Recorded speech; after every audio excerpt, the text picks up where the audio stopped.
Mas, benar yang aku dengar dari tante kamu kalau kamu dan Naisha akan cerai. Pesan itu hanya centang satu, bahkan foto profil Gravin tak terlihat. Lelaki itu memblokir dirinya. Kenapa? Naira keluar dari mobil dan kemudian mendekati Mbok Erni. Mbok sama Pak Mamat pulang duluan aja, ya. Aku mau ke suatu tempat. Naira menyuruh kedua orang yang bekerja di rumah mertuanya itu pulang duluan. Tapi, Non, aku ada urusan, Mbok. Naira menghentikan taksi dan naik tanpa peduli pada ucapan Mbok Erni. Pak, tolong ke perusahaan HD Group. Naira berucap ke sopir taksi. Baik, Mbak.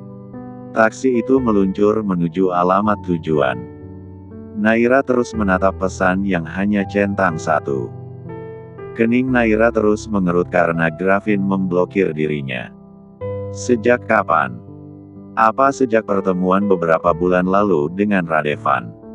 Oh, apa yang dia pikirkan sebenarnya?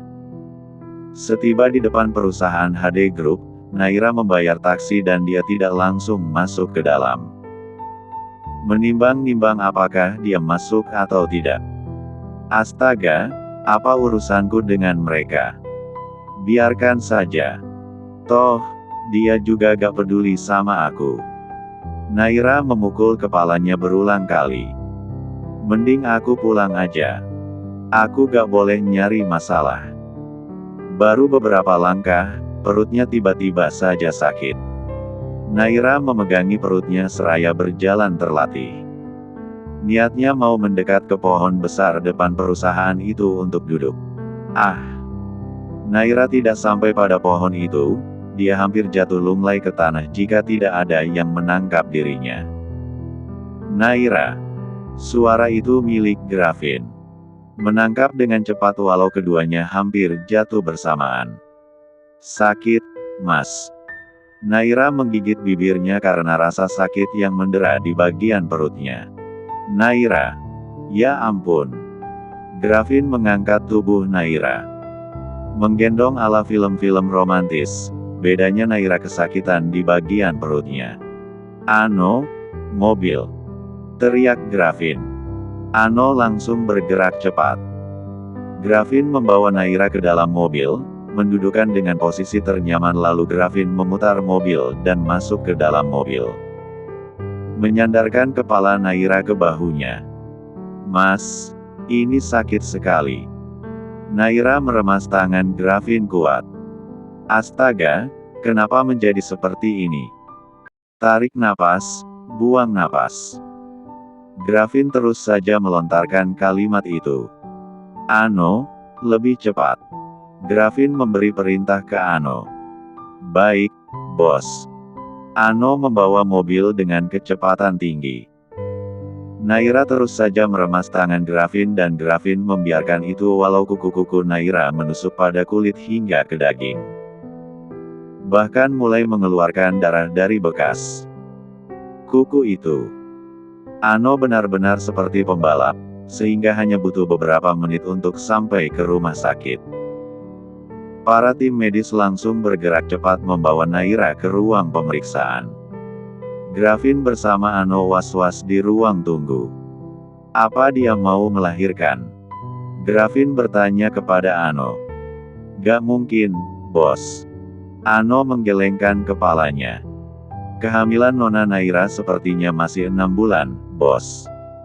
Bagaimana kalau prematur? Gravin menggigit kukunya. Ano menggeleng lagi. Prematur itu kalau sudah 7 bulan, bos. Terus? Tanya Gravin dengan helaan napas gusarnya. Keduanya kebingungan sekaligus khawatir. Entah kenapa seperti mereka suami dari Naira padahal tidak ada hubungan walau. Ya. Gravin adakah ayah dari baby twins dalam perut Naira? Bos. Apa kita perlu memberitahu suaminya? Gravin mengangguk. Iya. Benar. Suaminya lebih berhak. Gravin menuju meja resepsionis. Mbak, Tolong hubungi suami dari pasien yang baru masuk tadi, ya. Gravin memberikan nomor telepon Radevan. Mas, ini bukan suaminya. Gravin menggeleng. Hanya kenalan saja. Setelah memberikan nomor telepon Radevan, Gravin memberi isyarat ke Ano untuk pergi dari sana. Aku kok kayak gini. Gravin masuk ke mobil dengan perasaan kacau balau. Ah, seandainya dia adalah suami dari Naira. Astaga. Radevan berlari menyelusuri lorong rumah sakit. Setelah mendapat kabar dari rumah sakit soal Naira, Radevan tidak berpikir panjang, langsung ke sini, bahkan mengabaikan meeting begitu saja. Istrinya jauh lebih penting. Sus, kamar rawat Naira. Mas, suami dari Mbak Naira. Potong suster yang berjaga di meja resepsionis. Iya. Radevan menyahut. Di ruang VIP 1. Radevan tidak menunggu sahutan lagi dari suster jaga itu, langsung menuju ruang VIP. Saat tiba, Naira sedang tertidur. Di dalam ruangan itu ada suster yang memeriksa infus Naira. Sus, gimana keadaan istri saya? Tanya Radevan penasaran. Tidak ada hal serius, Mas. Hanya kram di bagian perut saja. Suster itu menyahut. Siapa yang membawa istri saya ke sini, Sus? Tanya Radevan penasaran. Seorang kerabat. Lelaki tampan dengan tinggi kira-kira semas. Pakai kacamata dan wajahnya terkesan dingin. Suster memberitahu. Dia mengatakan ciri Gravin dengan sempurna. Dia nyebut nama. Tanya Radevan penasaran. Suster itu menggelengkan kepalanya. Tidak, Mas. Gravin menghela napas pelan. Makasih, Sus. Suster itu keluar dari ruang rawat Naira. Radevan mendekati Naira dan mengambil duduk di kursi. Sayang, maafkan aku. Erat. Meraih tangan Naira dan menggenggam. Pasti kamu kesakitan banget tadi, ya, sayang. Radevan mengecup punggung tangan Naira. Harusnya aku ada di samping kamu saat kamu kesakitan. Radevan merasa bersalah karena Naira kesakitan tanpa dirinya. Aku janji, lain kali akan ada saat kamu kesakitan, sayang. Aku janji. Radevan terus saja mengecup punggung tangan Naira. Naira terlihat tidak nyaman dalam posisinya sekarang ini, hingga kepalanya ia gerakan ke kanan dan ke kiri. Belum mimik wajahnya yang menahan sakit. Mas, cicit Naira. Matanya masih terpejam. Ya, dia mengigau. Iya, sayang. Mas di sini. Radevan menyahut. Mas Gravin, kata Naira lagi. Dek. Sontak Radevan melepas genggaman tangannya dari Naira. Gravin. Radevan membeo. Mas Gravin, cicit Naira ketiga kalinya. Radevan mengeraskan rahangnya. Di saat seperti ini, kenapa nama Gravin yang keluar dari mulut Naira? Naira terbangun dan menyadari jika dia berada di rumah sakit. Melihat sekeliling dan mendapati Salina yang menungguinya. Adik iparnya itu tertidur dengan mendengkur cukup kencang. Helaan napas Naira terdengar.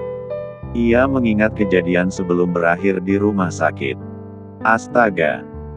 Kesadarannya sudah pulih dan menggigit bibir ketika tahu Gravin yang membawanya ke sini dan dia tahu pasti bagaimana tingkahnya tadi itu. Dia melakukan hal yang seharusnya ia lakukan ke suaminya, bukan ke suami orang. Krek. Pintu terbuka dan mendapati Radevan masuk ke dalam. Sayang, kata Radevan mendekat. Mengecup kening Naira dengan penuh cinta. Mungkin Radevan adalah suami paling sabar dan terbaik di dunia. Ketika istrinya menyebut nama lelaki lain di dalam mimpi, dia masih bisa menerima dan tetap tersenyum manis. Malah memperlakukan istrinya dengan sangat baik. Maafkan aku, Mas. Pasti kamu khawatir banget tadi. Naira mencoba melupakan jika yang membawanya ke rumah sakit itu adalah Gravin. Pura-pura tidak tahu demi kebaikan bersama. Salahnya juga kenapa dia terlalu ikut campur urusan rumah tangga Naisha dan Gravin. Radevan mengangguk. Yang penting sekarang kamu baik-baik aja, sayang. Itu udah cukup buat aku bahagia lagi. Radevan meraih tangan Naira, mengecupnya dengan lembut. Entah kenapa Radevan menitikkan air mata. Sayang, kalau aku gak ada, kamu harus bisa mengandalkan diri kamu sendiri nanti, ya. Jangan mengandalkan orang yang tidak benar-benar peduli sama kamu. Naira mengerucut bibirnya. Kok ngomongnya gitu sih? Aku kan punya kamu. Aku mengandalkan kamu untuk hidup aku. Radevan mengelus pipi Naira. Entah apa yang sebenarnya dipikirkan lelaki tampan itu. Aku gak selamanya ada di samping kamu si kembar nantinya. Seperti hari ini. Kamu harus terbiasa tanpa aku nantinya. Ya, latihan gitu. Radevan menghela napas meskipun bibirnya tersenyum. Naira meraih tangan Radevan yang baru melepas genggaman mereka. Mas ngomong apa, sih? Aku ada salah sama, Mas. Naira terisak. Kamu gak ada salah kok sama Mas. Radevan tersenyum. Terus kenapa ngomongnya kayak gitu? Kayak Mas mau ninggalin aku aja. Naira benar-benar menangis. Aku minta maaf. Menggelengkan kepalanya. Aku mengaku salah. Tadi aku niatnya mau menemui Mas Gravin. Dek. Kejujuran Naira menyakitkan menurut Radevan. Aku ngelakuin itu bukan karena aku mau merayu atau apa gitu.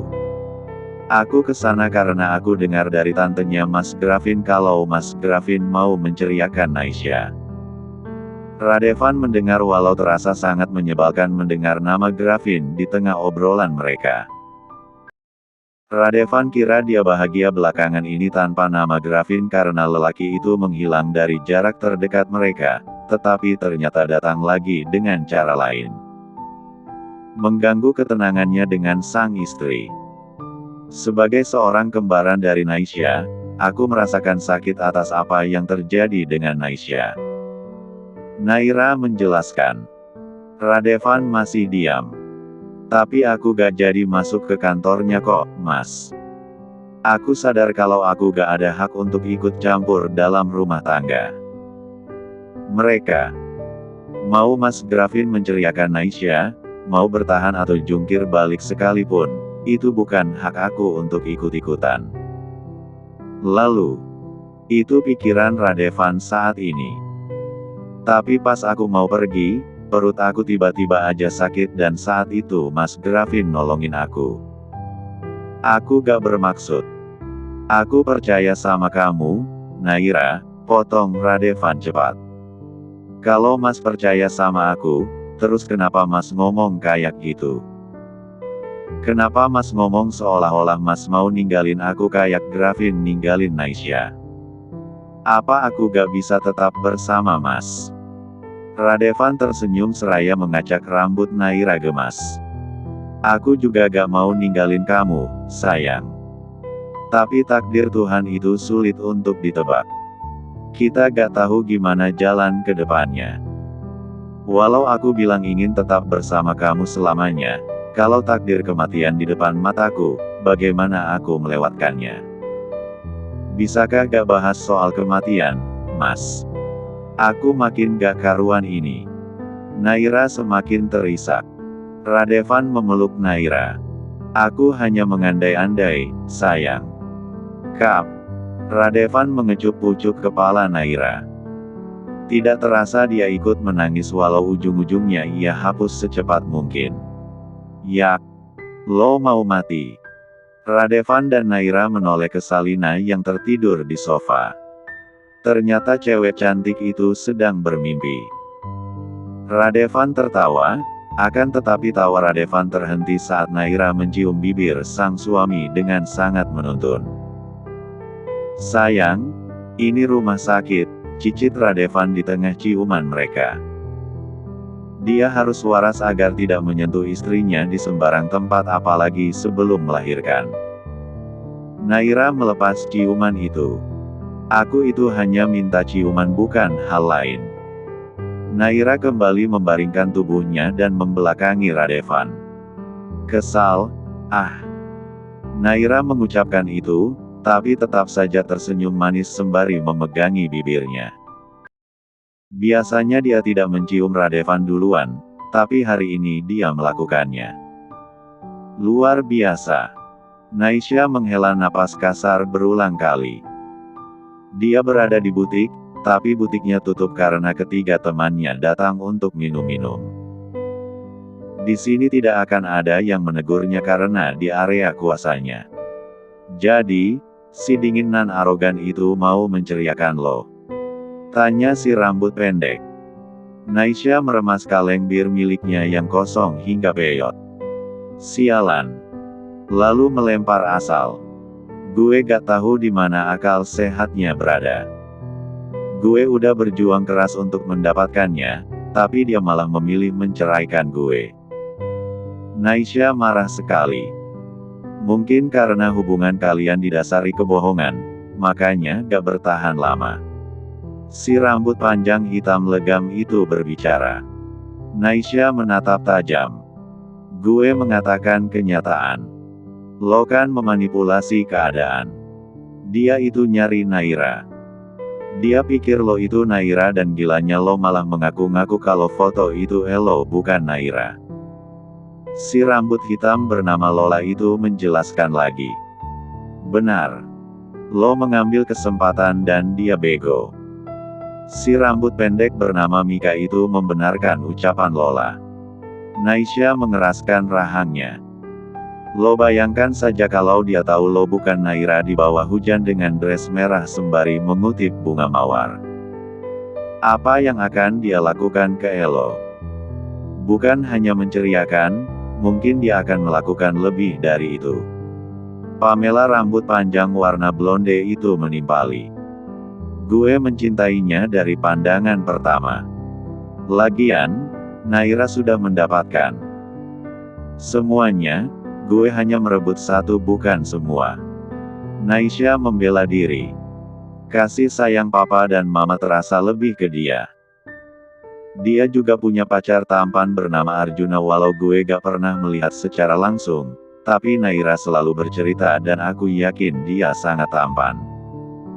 Naisha menghela napas kesal.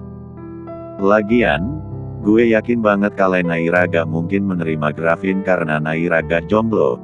Jadi daripada dia kecewa, mending sama gue." "Ya, kan?" Naira masih membela diri. "Setahu gue, saat Naira ketemu Gravin di bawah hujan itu, Naira baru aja memutuskan pacarnya karena si Arjuna itu selingkuh. Jadi mereka udah putus. Mawar merah itu kan memang untuk Arjuna, tapi Arjuna jalan sama perempuan lain saat hari jadi mereka ke 6 bulan. Lola membongkar lagi. Itu yang lo bilang saat lo nyuruh gue jemput dia saat itu." Naisha tertawa. "Tetap saja, gue udah jatuh cinta sama Gravin. Dan Gravin juga gak tahu kalau gue dan Naira kembar dulunya. Terus lo bisa apa sekarang? Dia bakalan menceraikan lo dan lo gak punya alasan agar bisa bertahan. Satu-satunya alasan udah lo lenyapkan." Pamela berkata. "Kita udah bilang ke Elo untuk gak gugurkan tuh bayi, tapi lo ngotot banget. Padahal kan lo bisa mempertahan Gravin dengan cara itu." Mika ikut berbicara. "Gue hanya menyingkirkan sumber masalah." Naisha menyahut. "Sumber masalah yang bikin lo dalam masalah. Seandainya gugur gitu aja sih gak malah salah gue rasa. Tapi ini rahim lo diangkat, Sya. Lo kehilangan kesempatan itu." Mika kembali berkata. "Lalu lo pengen anak itu lahir. Terus Gravin menyadari jika wajah mereka tidak ada kemiripan gimana. Terus tes DNA gimana? Ketahuan kalau bayi itu nantinya bukan darah dagingnya. Terus lebih marah sama gue dan ujung-ujungnya dia minta gue untuk ngasih tahu siapa ayah biologis dari anak gue. Gue hanya menghilangkan sumber masalah, itu aja kok. Naisha membela diri terus-menerus. Menurutnya, apa yang ia tuturkan adalah kebenaran dan kebaikan untuk dirinya sendiri. Apa bedanya sekarang? Lo tetap akan diceraikan sama Gravin. Pamela menimpali. Senyum Naisha tercipta. Lebih seperti seringai. Gue akan melakukan berbagai cara untuk mempertahankan Gravin. Gravin milik gue, Naira gak akan dapat apa-apa. Lupakan soal Nair, Sya. Dia udah bahagia sama suaminya, Elo sekarang sama Gravin yang bermasalah, tukas Lola. Naira menjadi sumber masalah sekarang. Gravin terus saja menyebut namanya. Entah kenapa gue merasa kalau Gravin itu ayah dari bayi dalam perut Naira. Lo itu menebak doang, Ra. Jangan sampai lo dan Naira bermusuhan pada akhirnya, kata Pamela. Kalian ini teman gue apa bukan, sih? Naisha mengambil minuman sodanya lagi dan membuka serta meneguk sampai habis. Apapun itu, gue akan mempertahankan Gravin. Gravin membenturkan kepalanya di sandaran sofa terus-menerus. Walau tidak kuat, tetap saja membuat Ano khawatir. Bukan khawatir Gravin geger otak, tapi khawatir pada mental sang bos. Bagaimana bisa bosnya itu terjebak pada dua wanita yang wajahnya mirip?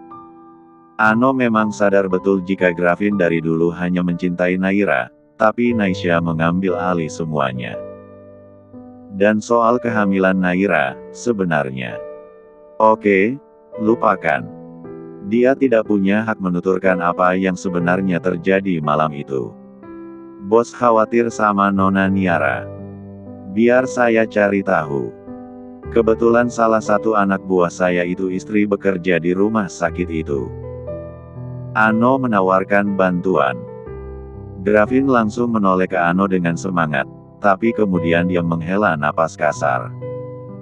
Hak saya apa ingin tahu tentang dia? Gravin mengetuk-ngetuk jarinya di meja. Hak bos itu adalah anak dalam kandungan Nona Naira.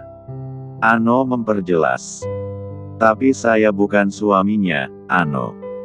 Lagian, dari awal saya membuang mereka. Gravin menghela napas lagi dan lagi. Saya membuang mereka tanpa berpikir panjang. Saya yakin bos melakukan itu karena terpaksa. Ano tetap membela Gravin. Melihat bos yang begitu antusias tadi dan rasa khawatir yang mendalam, saya yakin kalau bos menginginkan mereka. Gravin menggelengkan kepalanya. Seharusnya malam itu saya mengontrol emosi. Gravin merasa bersalah. Tidak, bos. Seharusnya malam itu saya mengantar Anda pulang ke rumah tuan besar atau ke kantor. Bukan membiarkan Anda pulang sendiri. Ano yang selalu setia kepada Gravin membela dengan segala kemungkinan. Tapi malam itu saya masih sadar sepenuhnya, Ano. Ano mengangguk. Saya tahu, bos. Hanya saja, saya tidak tahu jika rencana bos sejauh itu. Gravin tertawa. Saya sudah menyusun rencana sejauh itu. Tapi sialnya, saya mengacaukan lagi dan lagi. Gravin menghela napas kasar, menatap tangannya yang terluka karena kuku-kuku tajam Naira. Senyumnya nelangsanya terpatri. Sungguh dia mulai gila. Saya pastikan Anda akan memiliki Nona Naira. Ano berjanji. Jangan lakukan apapun. Saya yang bodoh saat itu, Ano. Gravin memejam matanya. Ya, intinya, malam di mana ia tidur bersama Naira adalah malam yang terencana. Sayangnya, Gravin mengacaukan dengan ucapan saya tidak mungkin bertanggung jawab. Menyebalkan bukan?